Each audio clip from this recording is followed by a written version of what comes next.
And we are live. Hey, everybody. Welcome, Joe. I'm so excited to be here. Me too. Wow, you and I really can just talk about everything and anything for hours and hours.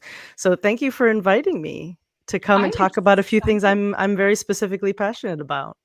I am really, really excited for this training video that you're going to be talking about and that you're going to be doing here shortly for our members. And I'm going to go ahead and share your screen and bop myself off of the monitor. So Okay. here you go. Thanks. Thank you so very much. So, hello, everybody. My name is Jeanette Ocampo Welch. And actually, you know that Haley's in the background. So, I'm going to ask you to go ahead and put that down just for a quick second so that I can introduce myself first and say hi to everybody out there. I hope that you guys are having an amazing day. And this series is actually. Something I've been looking forward to all week. You can see here, this is me. I'm Jo Welch, and I am, among other things, the Will Fairy. And that is what I'm coming to share with you today. Uh, as a first generation Latina, I did not grow up with all the same American ideas about wealth, about life, about being here. I was born here, but there was just so much going on. So I want to introduce you to my world so that you can kind of see where I'm coming from and also why is a will so important, not only to me, but for all of us. The things I'm going to refer to and review today is a little bit about my family, because as a Latina, especially, I come from a collective culture, and that is just so critical in terms of who we are and who I am and how I move forward. I'm going to share a little bit about my ideas of generational wealth. We're going to talk about the will, and we're going to talk about some sound solutions. You can see here that I had the link tree. It says linktree.thewillfairy.com. I am the Will Fairy, and thewillfairy.com is my site, but you can find out more about me at that Linktree link. This lovely woman is my mother, and I will tell you the resemblance is astounding, at least it is to me. And so when I look at my mom and what she represents, not only to my own journey, but also, I believe, to a lot of other people's journeys, looking at her from the beginning is that she was a farmer. She was an oldest daughter. Her father passed away when she was very young, and she had to take on a lot onto her shoulders. And then she moved here. She is my inspiration. She is also, her tenacity and determination is is off the charts. And I put there, you can see it says, my mom's superpower, Latina clean. If there's any Latinas out there, you know what I mean with the Latina clean. We're just like dedicated. And she just had so much in her hands, just her physical hands and what she was capable of doing. And that always inspired me. And maybe you guys have someone like that in your life who the magic is not about monetary wealth, but that the wealth in her, like she lived in a rundown apartment, and she cleaned it and created something that was like a palace. And so I grew up with wealth in many other ways, but I also want to bring that into my own adulthood, and also some of the issues I had with even accepting money, wealth, and what I was going to be bringing to my own future. This is me. I'm a first generation American. So I was born here. As I said, my mom, my dad, they were born in Colombia, South America. They came here in the 60s. And I was in between two cultures. I was a daughter of an immigrant. I was born here in the United States. And so with those identities, the intersectionality, that started to define who I am. And maybe you guys have other spaces that you also exist in. I'm Latinx, I'm queer, I'm a daughter, I'm a sister, I'm a business partner, I'm a tribe member. There's just so many ways that I connect not only to myself, not only to my family, but also to the world around me. And again, I'm going to continue down this very quick road about who I am, because I think that this is really the foundation of why a will is so important. You can see here that already my connections go beyond just me. I'm a wife, a mother, an entrepreneur, an artist, a founder. I'm a sign language interpreter, so I am trilingual.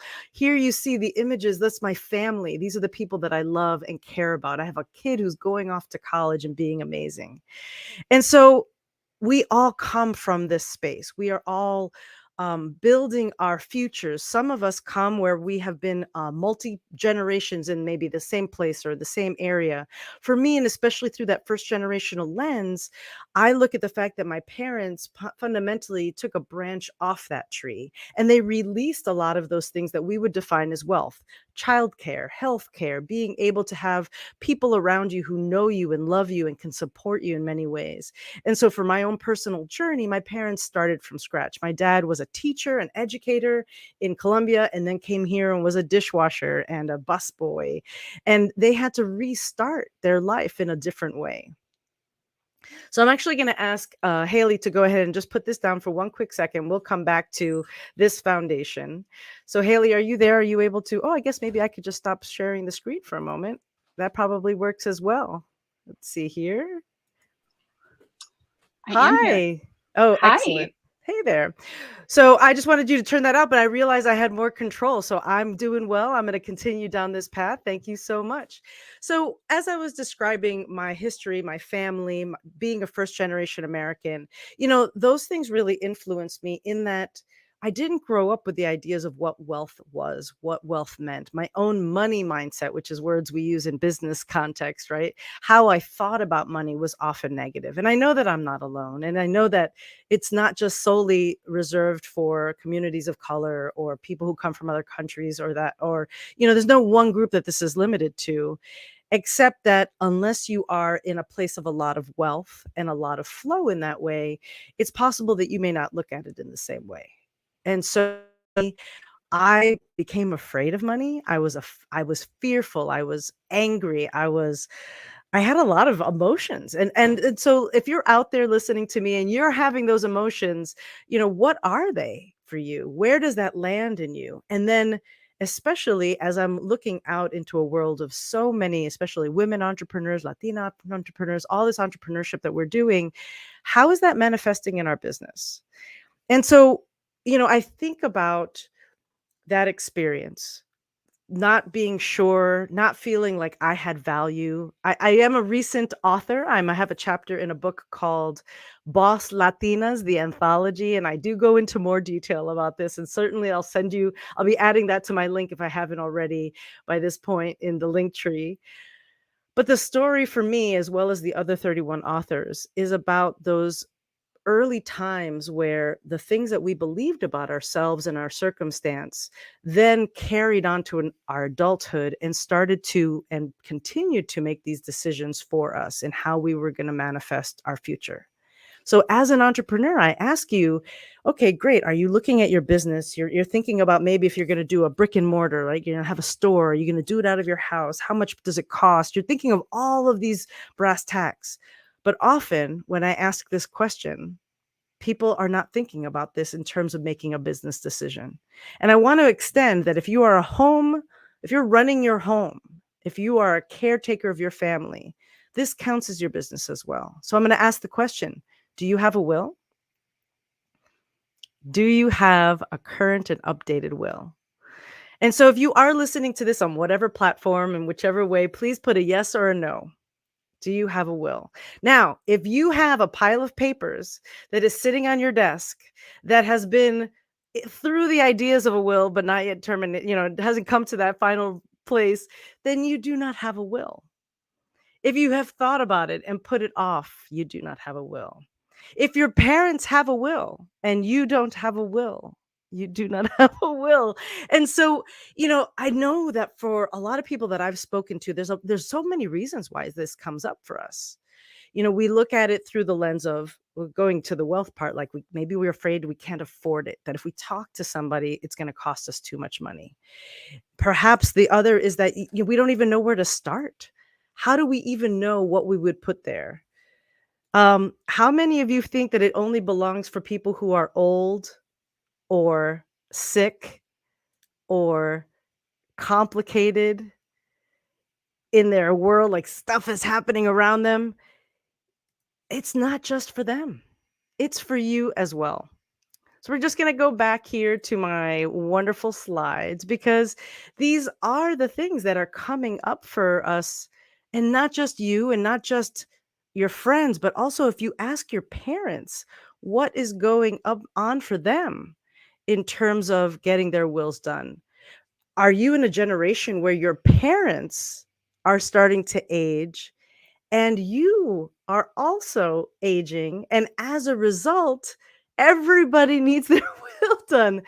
So I wanted to just kind of take it from a different point of view. Instead of thinking of this as an end of life, the last thing that we're leaving behind, really what I want to look at as it being an inventory of our success. So that's one of the things I want to redefine how we look at it. For me, my parents took a branch off of their family tree. They separated themselves from their intrinsic wealth, things that maybe not tangible, maybe tangible, but where they weren't a part of it for most of their lives. They came here and had to start new, which meant that all of the things that they were doing in their lives was not coming from that insular having expertise. It wasn't coming from knowing what to do. They were in a different world, a different language, a different culture. They were separate from their inherent generational wealth. And so I'm not sure if my slide is showing. So I'm going to go ahead and check in with Haley. Haley, just make sure that that is being shared right now. Thank you so much. This is one of my favorite slides, and I'm working on a better graphic. I haven't quite perfected it, so I've stayed with this one. The bottom line about this generational wealth is that maybe you don't have any. I'm with you. I don't have any yet. I don't own property. I own used cars. I have the most important thing to me is my child. And so every day I have decisions that I can make. Do I buy this? Do I protect myself with that? What do I do in this circumstance? And so this is now speaking to us about where our wealth is or where it's going. For you, where is your wealth going? Are you just making decisions without having an expert behind you? Are you buying things or leasing or renting without looking at the fine print? Are you paying for speeding tickets and traffic tickets just because, oh, that's fine. You know what? It'll be fine. My teenager got another speeding ticket. I'll pay the points.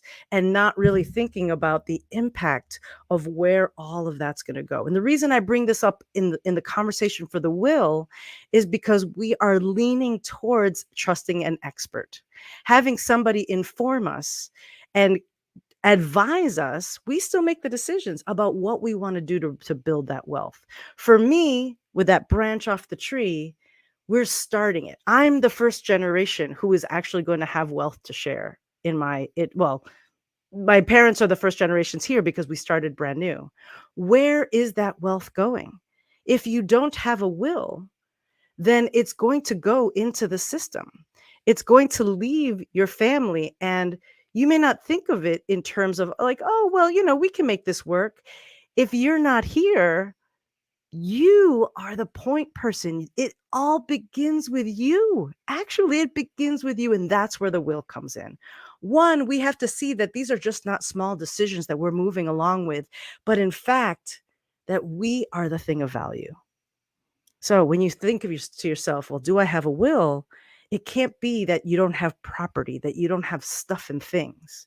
It has to be, I am the thing of value. I am curating this life around me, right? A lot of it now is digital. So it's behind passwords, paperwork, all of these things that are happening in our lives. But it all comes from us, from you. And if you're not here to help make those answers happen, right? Maybe there's a set of keys and one goes to a property somewhere else and one goes to the garage, and then maybe there's a safe deposit box. Who has those answers? Who are we leaving in charge of all of it, but not giving them the instruction manual? And so the will for me is going to really answer a lot of these questions, maybe things you hadn't even thought about. So we look here in terms of cultural issues that come up. Maybe people are feeling that they're too busy, right? Or that it's too confusing, or you're feeling by your lonesome, and that you're like, what am I going to do? How do I take it to the next level, Jeanette? What do I do, Joe? And so what I'm offering is a 45-day will challenge. That is my favorite program. And so through the link tree, you'll be able to find me, but I also am going to give you a free gift, which is my free ebook, which is going to come up in the next slide. But the 45-day will challenge that will start in September is actually a community. It's going to have a Facebook page and other people in the same boat as you. We're going to have have questions answered. It's going to be guided. It's going to be affordable. It's going to be fun because, again, we're not only looking at it through the final letter of your life, but instead it's an inventory of all the success you've come along your life to collect, your family, yourself, the things that you're adding to your life, to your businesses, the multiple passwords, the answer to the keys, but also you're saving your family money and time. And we're going to do it together. We're going to do it in 45 days. And, for some people, it might be faster, for some slower, but I will be able to shoot you some information. And of course, since I'm here, I want you to get a present from me, which is the free gift from the Will Fairy. You can see free gift from thewillfairy.com. And so here we are. I hope that this was a great little 15-minute tidbit to start to align ourselves in terms of who we are, what's the real important thing that's happening here in terms of getting your will done. And I got to tell you, I see you out there, and I'm here to not only advise and listen, but also to show and to share the way of making it just a little easier for everybody and anybody to be able to get their wills done. It has been an absolute pleasure to spend the last 15 minutes with you. My name is Jo Welch, and I am, among other things, the Will Fairy, and I look forward to meeting with you in one way or another in our future. Thank you so much for having me, Haley. This was so much fun.